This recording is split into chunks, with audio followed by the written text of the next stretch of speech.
Bonjour, bonsoir, ce n'est pas R à laquelle vous nous captez. À la présentation, c'est Hiram Mahou, c'est depuis Kinshasa, la capitale de la République démocratique du Congo pour la première fois. Écoutez une émission, n'oubliez pas de vous abonner massivement sur la chaîne pour ne pas rater aucune de nos prochaines émissions de votre la chaîne a plus de actualité sportive. Donc pour la première fois, écoutez une émission, que vous sentez, au s'abonner, au partager, au commenter, et que ça vraiment c'est une façon, il y a quoi encourager, nous avons qu'un seul rendez-vous, et c'est le match Otuzubeta contre l'Algérie. C'est un match déjà, et vous l'avez à venir dans la compétition parce que l'Algérie, a bien la phase des poules. Avec 9 sur 9, il a marqué 7 buts, il a encaissé 15 seul buts. C'est-à-dire que si de gagner, on va déjà envoyer un bon message pour nos joueurs, pour nos adversaires. C'est un match important pour nous. Aujourd'hui, nous sommes là pour analyser le match Algérie-RDC. Comme vous le savez très bien, tout ça habitué de hausser l'émission à la veille match, après match. Donc, lorsque tu analyser match RDC-Algérie, vous voyez très bien à la fin, tout peut faire 11 pour on va analyser les matchs Algérie. RDC, depuis France, depuis Canada, depuis Afrique du Sud, depuis Lubumbashi, depuis Brazzaville, partout dans le monde, Hiram Mahou s'abonner, partager, liker, tout le monde a émission 7000 vues, au moins 50 likes, tout like, et sur YouTube, félicitations par là, et puis ça ma casse, il y a ça, prochaine analyse. Nous sommes là pour parler de la rencontre RDC-Algérie. On sait déjà que c'est un match important pour nous, mais également aussi, c'est un match difficile pour toutes les équipes. Et c'est un match qui est préparé en conséquence. Même l'entraîneur Sébastien de Sabre, c'est un match où nous se préparons vraiment à conséquence pour battre l'Algérie. Déjà, la manière dont on avait joué contre le Nigeria, le Cameroun, on avait gagné des grandes équipes, le Nigeria et le Cameroun. Cela prouve déjà qu'on est capable aussi de battre l'Algérie et de prendre la qualification. Mais avant tout, par là, je profite directement pour cette occasion de ça, parce que à chaque fois que dans la grande nation, les Congolais sont trop influencés. Ils sont trop influencés. Côté l'équipe, c'est les Bossou Nabiso, c'est les titres de comparaison. Ah, Algérie a gagné. Non. Avant, on a une émission, nous avons les Congolais qui sont complexés. Ou bien un complexe d'infériorité. Bango là, équipe diverse. Bamoni joueur habite dans City, bamoni Marais habite dans City, bamoni joueur habite dans Batali, baza Maghreb parler directement, à tout kokate trop pour là. Mais ça complexe d'infériorité. Devant nous, il y a une grande équipe, mais nous également, on a la qualité, on a des joueurs qui ont des grandes qualités qui peuvent mettre les joueurs en difficulté. Tout le monde a complexe d'infériorité. On va jouer les matchs. Même si c'est mon conférence de presse à la bique, combat joueur algérien. Parce que c'est pas combat joueur algérien. Donc pour moi, et là on peut échanger. Parce qu'on avait gagné les Cameroun, les Nigeria, on a joué avec un grand club, on a joué en forme actuellement. Il y a plusieurs joueurs nigériens, il y a plusieurs joueurs camerounais, mais tout gagner qui vont tenir en échec, mais également avec le Sénégal. Mais pourquoi Koban Algérie? Non, c'est pas Congolais qui sont unis. Moutabang Mouninga. L'Algérien mais vu que c'est le football, nous l'avons mis sur le terrain, par là, qui sera le gagnant. Mais nous avons analysé pour que RDC ait gagné. Il y a match la complexe d'infériorité, match est bien pour notre contre Algérie. Donc analyse du match RDC Algérie. Tout à l'heure match tout Algérie Betty dans la phase des poules. Algérie on est a marqué 7 buts, encaissé un seul but. Maintenant, si on a un point fort Algérie, un point faible Nabango, point fort Algérie, ils ont un milieu de terrain. Point fort Algérie, ils ont un milieu de terrain. Pourquoi on a point faible Algérie, point fort Algérie, ils ont un milieu de terrain, tandis que on a marqué Mingi, ils ont Bataka. Mais laisse-moi vous dire, l'Algérie, point fort Nabango, ils ont un milieu de terrain. C'est-à-dire qu'ils ont un match dans les détails. Et là, en bref, pour te bloquer, match ils ont déstabilisé le milieu algérien. Et ça même là, en Côte d'Ivoire, dans la dernière, demi-finale contre la Côte d'Ivoire. Vu que Côte d'Ivoire a déstabilisé le milieu, raison pour laquelle on peut condamner des Massouakou, on peut condamner des Memba, des Kaloulou. Mais lorsque le milieu du terrain n'est pas bon, lorsque le milieu du terrain est déstabilisé, raison pour laquelle charge tout en défense. Donc, point fort, il y a l'Algérie, ils ont mis le terrain. Lorsque l'autre, quand on travaille sur Yango, ils ont déstabilisé le milieu du terrain. Parce que Takana Bango a marqué, Marais a marqué plus les 3 buts. Amour a marqué, Baza joueur plus. Et ça, Takam a marqué. Maintenant, il faut là, Babine a marqué. Et ça, c'est que Marais a ballon la défense maintenant. Ce sont des médiateurs. Ils doivent servir Bango. Donc, tout le monde, tout le monde Marais peut chatter. Mais il faut laisser des espaces pour que joueur de Bango, mais libre. Ça va causer toujours problème. Donc, on ne peut pas se fier. Si tu bloquer Marais, ici là, une stratégie. Donc, avant de bloquer Marais, il faut d'abord bloquer le militaire. Il faut que tu déstabilises le militaire. Parce que la difficulté, on a Marais par là, on a Marais, c'est le côté. Donc, équipe Nabango, point fort Nabango, c'est militaire. C'est militaire. Donc, raison pour laquelle, biso équipe Nabiso, point fort Nabiso dans la défense. Raison pour laquelle, nous sommes vraiment tout travail militaire. On a des bons militaires, mais tu as toujours la difficulté militaire. Maintenant, ce que tout ça est contre l'Algérie. Dans le militaire, dans le match, on va déstabiliser Bissau. On va déstabiliser Bissau. Contre le Sénégal. Vous voyez que tu bêtes qui militaire, c'est imposé qui. Raison pour laquelle on a que militaire Bissau qui dominé dans 15 premières minutes. Après quelques minutes, tout ce qui match dans le bon, on a Bissau. Parce que militaire Bissau est imposé qui dans le militaire. Devant le militaire sénégalais. Donc, contre l'Algérie, et l'autre qui s'imposer au coach, il faut s'impliquer mingi et ça militaire. Militaire. Sokaka, tu gagnes le militaire, tu gagnes le match. Tu gagnes le match. Algérie. Sokaka, tu gagnes le militaire, tu gagnes le match. Pourquoi on a un match c'est simple? Quand tu es là, tu es au bout, non. Ça c'est trop rapide. Bon, en fait, Amoura, Marais, na Bounedja. Amoura, Marais, c'est militaire trop rapide. Mais non. Ce sont des militaires qui vont servir. Et une fois que tu as bloqué les militaires, tu as bloqué les milliers. Ils relancent tout. Ballon, tu es un millier. Et ce coup est vraiment. Dans le Bisso, tu es toujours présent. Marais, tu as une difficulté. Dès que tu es contre Nigeria, tu as bloqué les militaires. Raison pour laquelle on a qui coach mon été. Abimisi Victor Osimhen, Abimisi Lukman, Abimisi Chukwozo. Parce que ça servir pour militaire et ça bloqué. Même contre l'Algérie, match Nabiso, ils ont un militaire. Match Nabiso, ils ont un militaire. On doit juste bloquer les militaires. Par là, on fera un match exceptionnel. On fera un match exceptionnel. Il faut que tu bloques les militaires. Match ça qui tourne. Match ça qui tourne. Namoni, l'Algérie, trop, c'est des titres de comparaison que oh défense un joueur va bêta. Non. Biso na mutuna biso to changote.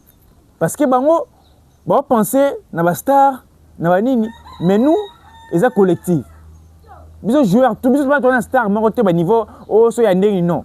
Biso ba lo betanga na makolo et c'est li. Et c'est li. Algérie a sa adversaire moko, oza prenable. Pour ba Congolais belé ba te belé, ba se fier kaka. Na Algérie a bimi 9 sur 9, mais il faut se poser des questions. Na 9 sur 9, azaki na poule nini? Na 9 sur 9 wana, a gagné ki ba nation nini? Mais également, il faut se poser des questions. RDC na 7 sur 9, azaki na poule nini? A besina ba nation nini? Côté Burkina Faso Algérie, a betina match liboso na Soudan, match Mbalé na Burkina Faso a gagné ko na be penalty. Akomba moko na bloc bas. Troisième journée na Guinée équatoriale. C'est-à-dire que il n'y a aucune nation qui a le niveau du Sénégal actuellement. Algérie, match tout, équipe Burkina Faso, Soudan, Guinée équatoriale. Il n'y a aucune nation à ce niveau Sénégal. Mais nous, on a bâti les Bénin, on a bâti les Botswana, on a fait un match contre le Sénégal. Cela prouve que devant l'Algérie, il n'y a rien de grave. On va jouer notre football. On va jouer notre football. On va jouer notre football. Oh, bah, les joueurs, on est à l'Ibissoté. Parce que nous, on a des joueurs aux qualité. On a une équipe qui peut mettre l'Algérie en difficulté. Qui peut mettre l'Algérie en difficulté. Algérie, on a maîtrisable. Des équipes encore prenables, autres ont gagné. Il suffit juste que les joueurs soient déterminés. Était d'esprit moko et makassiming. Algérie, l'émission dernière, on va mettre un système de jeu il y a 4 ans. défenseurs, 2 médiateurs, 3 attaquants dans le Likolo. Donc, avec 4, 3, 2, 1. Système de jeu. Nous avons une mission dernière qui est Algérie a ma capacité. Côté là, devant la grande nation, a en difficulté. Même en 2019, Sénégal, Algérie, dans la finale. Bachaka Abimoko, Bachima bloc bas. Même contre le Burkina Faso, Bachaka Abimoko va bloc bas. Donc, on va mettre un système de jeu ce gars va marquer directement, on va mettre 5-3-D. On a 5 défenseurs, 3 médiateurs, na des attaquants. Et là, on peut éviter. Pour gagner le match, c'est que l'Algérie a bité. Et c'est là qu'on a la CT. Algérie a bité. Si l'Algérie a bité, tu as une difficulté à casse. On peut renverser le match, mais tu as une difficulté à casse ce que l'Algérie a bité. Parce que, on va conserver. Bisous te conservera. On peut dire ça. Parce que contre le Sénégal, ici à Kinshasa, 2-0. Si tu conserveras, le Sénégal n'a pas de. Mais bon, 1-0, on va mettre 5 défenseurs. L'émission dernière, on a analysé Kiango. On va mettre 5 défenseurs, 3 médiateurs, na des attaquants. So ba chebi. Donc, et là, on peut éviter, et ça, Algérie va d'habiter. Donc, comment la difficulté ma casse? On va mettre un bloc bas. Et là, on peut éviter un monde. Parce que Algérie, les équipes vont mettre en contre-attaque. Dès les premières minutes, première période, les équipes vont mettre en contre-attaque. Pour Alouka Bélier na Bango. Donc, il faut utiliser pressing. Il faut impacter le terrain na Bango pour éviter la contre-attaque. Pour éviter la contre-attaque. Par là, si tu utilises Kabilo Kouana, moi je suis calme, tu gagnes l'Algérie. Moi je suis calme, tu gagnes l'Algérie. Namoni ba l'Algérien ba trop que la RDC boé pas question de film. Mais nous on va beaucoup parler après le match. Pour un moment que le niveau de l'accès contre le Sénégal, le niveau de l'accès contre le Cameroun, contre le Nigeria, je ne vois pas l'Algérie. Parce qu'actuellement, le Nigeria a le Colo et l'Algérie. Mais pourquoi vouloir perdre l'Algérie? L'opposition de Nini, Congolais. Non, l'Algérie est maîtrisable. Point fort, on est à milieu du terrain. Tous les gens qui sont milieu du terrain. Tous les gens qui sont milieu du terrain. Tu vas match qui toko. Tu gagnes l'Algérie. Tu gagnes l'Algérie. Statistiquement, la dernière fois, on avait joué contre l'Algérie, c'était en 2019. On avait fait un match nul, un but partout. Sur la période depuis 1965 à 2019, tu as gagné l'Algérie. 4 matchs, 6 matchs, pardon. Algérie a gagné 2 matchs, tu as gagné 4 matchs nuls. Donc, 2 victoires pour l'Algérie, 4 matchs nuls. Sur 6 matchs. La dernière fois, c'était en 2019. Tu as gagné un but partout. Ezaki, match à Liboso amical, il y a le coach Christian Sengibembe. De bon na formation équipe Oebada qui c'était Mandanda na poto Arti Maswaku Moki Wilfried Moki Avadongo Jordan Botaka Chancel Memba Paul Justin Poku Yannick Bolassi Kakuta Kebano ainsi que Sedi Bakambo. Autre c'est d'abord un partout, c'était en 2009. Effectivement, bateau baza actuellement tisiko il y a Bakambu Kakuta Bolassi na Mbemba. Bon tu baza tisiko. Bon baza tisiko. Vous allez voir qu'il y a Topotanaka. 2 victoires, certes, mais 4 matchs nuls, c'est-à-dire Topotanaka. J'ai aimé la réponse de l'entraîneur Sébastien Desabre à la conférence de presse. Il m'a posé question 0 victoire pour la RDC dans la confrontation.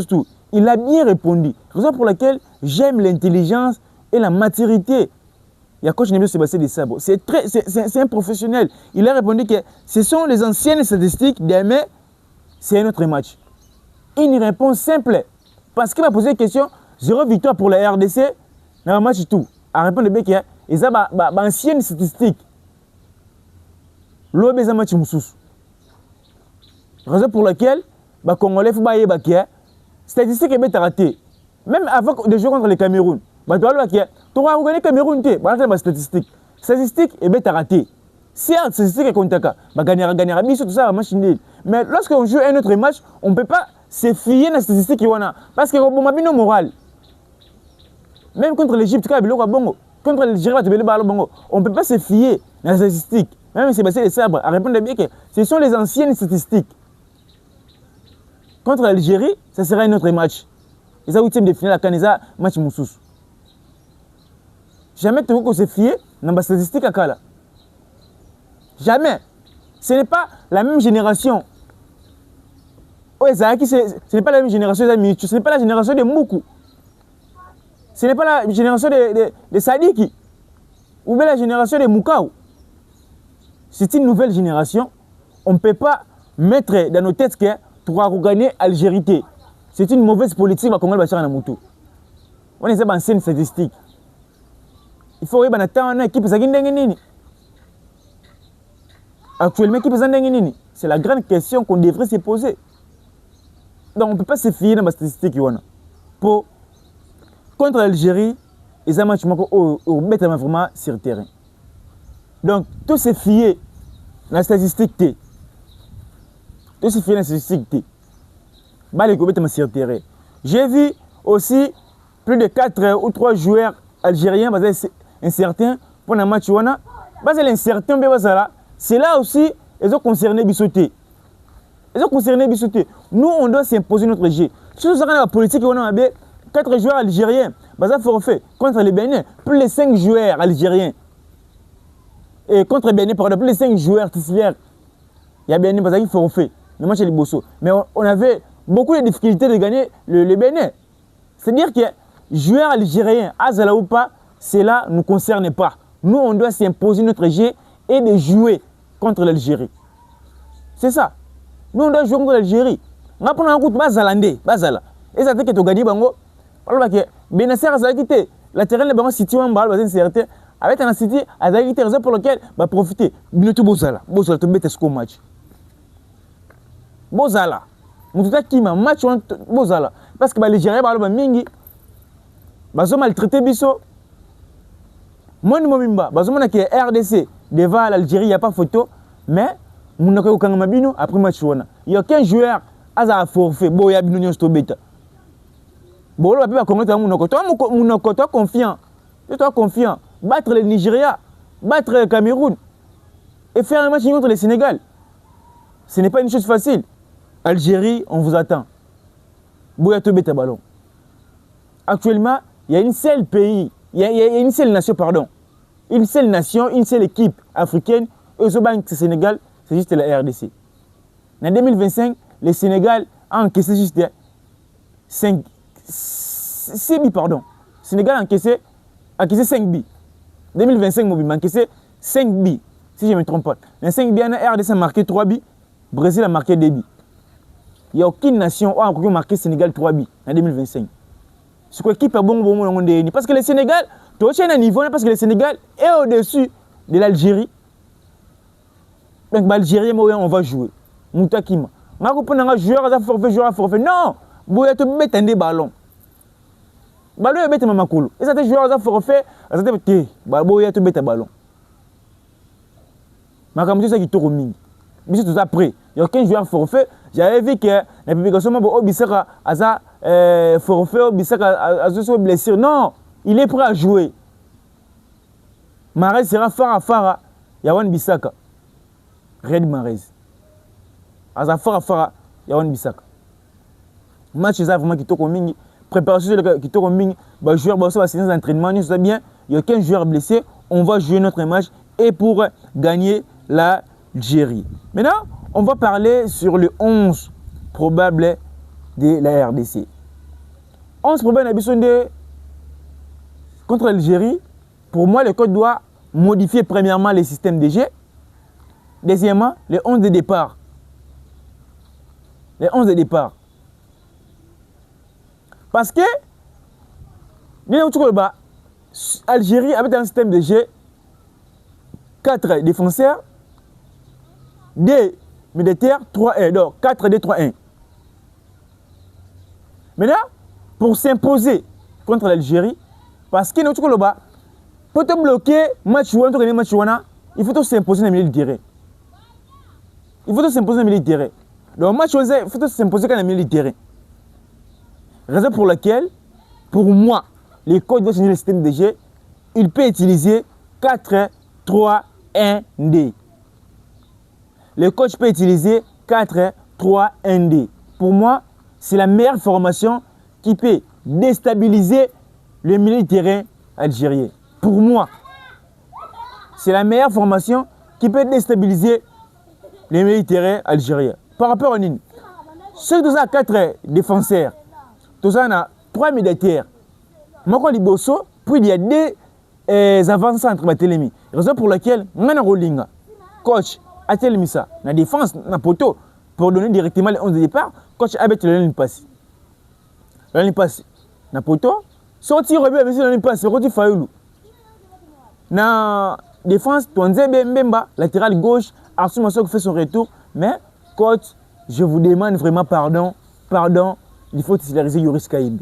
Pardon coach, il ne faut pas titulariser Massouako. Même si ceux qui vont aider à entraîner vraiment dans idée, je vous demande pardon, il ne faut pas titulariser Massouako. Titulariser Yoris Kaïb. Latéral gauche, Yoris Kaïb. Latéral droit, Wani Bissaka. Mais il terrain de ce qu'il faut s'imposer. Raison pour laquelle on a 4-3-1-D. 4-3-1-D. Donc, dans 3 militaires, coach, il faut mettre ça. Sadiki, Mukaou, Mutusami, Liboso na bango gali kakuta. Après Liboso, tu vas te Liboso gali kakuta. Bongo na bakambo esili, tu gagnes match. Tu gagnes match. Parce que ceux qui tu as ballon, tu utilises le système de jeu, il y a 4-3-1. Ceux qui te bébé si ballon, Algérie a ballon, Gali Kakuta Zongi, Namili Terre place, Mukaou, place, Sadiki, place Moutoussa Mazali, Gali Kakuta Zongi, tout ça les surnombre. Par là, tu as commis 4-4-D. Tu as facilité à déstabiliser le terrain à Bango. Tu as facilité à déstabiliser le terrain à Bango. Si tu as 3 militaires, tu as commis un abus sur le match, mais tu as une difficulté à ma case. Pour moi, le coach, avec ça, des joueurs na pointe, na sima na bango bache Gali Kakuta. Des bonbons na formation, na sima Gali Kakuta. Après, Mukaou, Sadiki, na Moutoussa Messili. Si tu as mis ici ballon, tu as commis au bêta 4-4-D. Gali Kakuta Zongi. Tu as mis à 3 militaires, Gali Kakuta Zongi. Si tu as ballon, tu as commis 4-3-1-D. Parce que Gali Kakuta on bête ça. Je suis simple, le match. Coach est compliqué car en détail. Parce que mon coach est compliqué, non, coach ne doit pas compliquer les choses. Si moi j'étais à la place de l'entraîneur, non, c'est la formation. Actuellement, on a Mukaou, on a Sadiki, on a Moutoussam. Dans la hiérarchie équipe, le coach ne doit pas laisser par exemple Mukaou pour faire jouer Gali Kakuta. Mais Gali Kakuta, il avait déjà lancé M. Fort qu'il est prêt contre le Botswana, marquer, donner une passe décisive et faire une prestation exceptionnelle. Il avait déjà lancé M. Fort. Donc, pour intégrer aussi Gali Kakuta dans le 11, donc, on doit utiliser cette formation.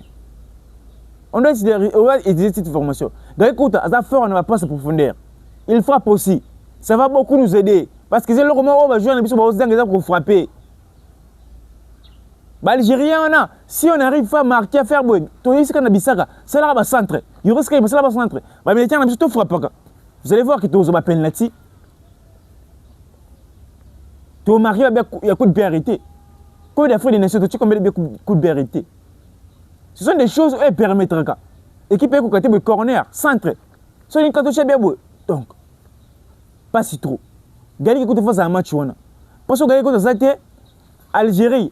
À la limite, le terrain d'Abisso, Tolali. Pour jouer le roi Bongonda, ceux qui vont amener ces binobales, Bongonda a été. Bongonda a possession. Il y a un joueur monté, il y a un Kangi, c'est un ballon côté, Bongonda a joué en possession.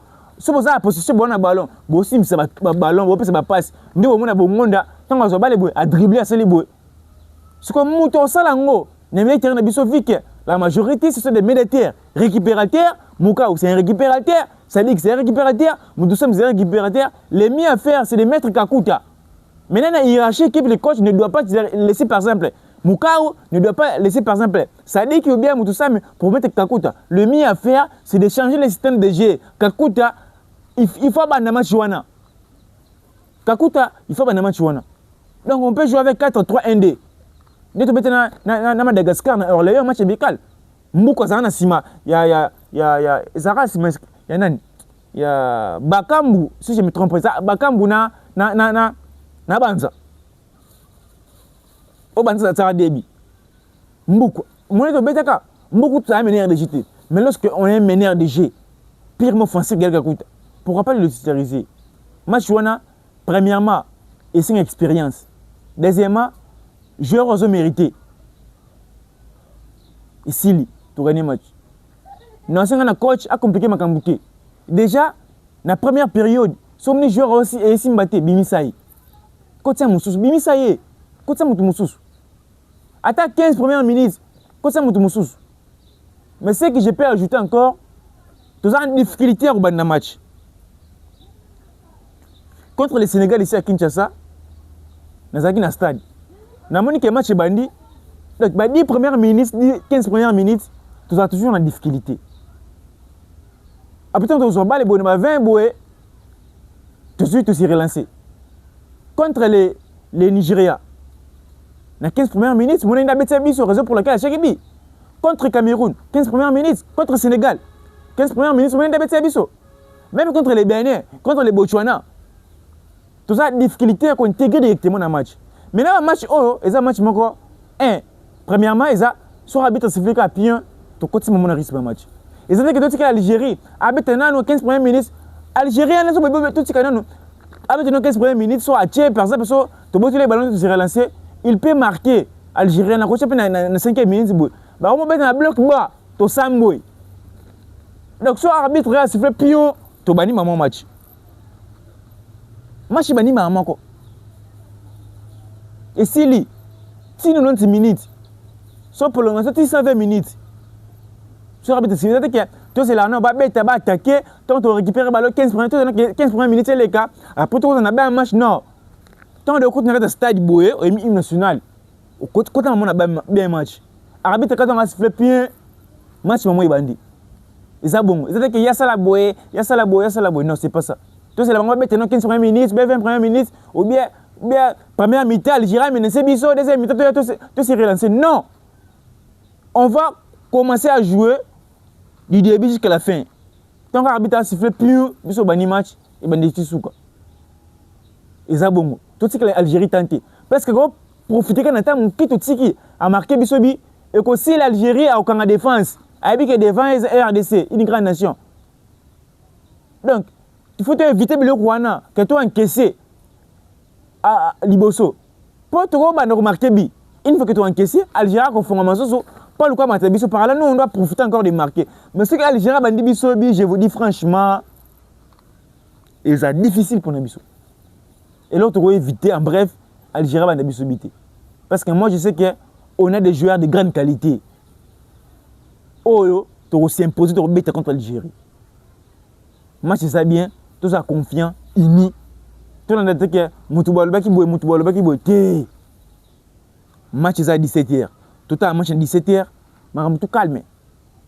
Oh, prophète Balba qui boit. Bon, on a bangoté. Match est bête makuna.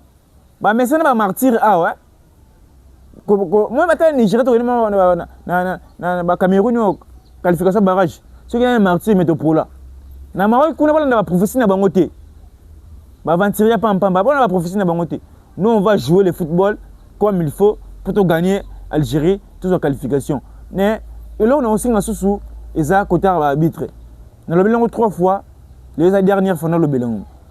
Tout le monde qui est arbitre, basé un peu influencé,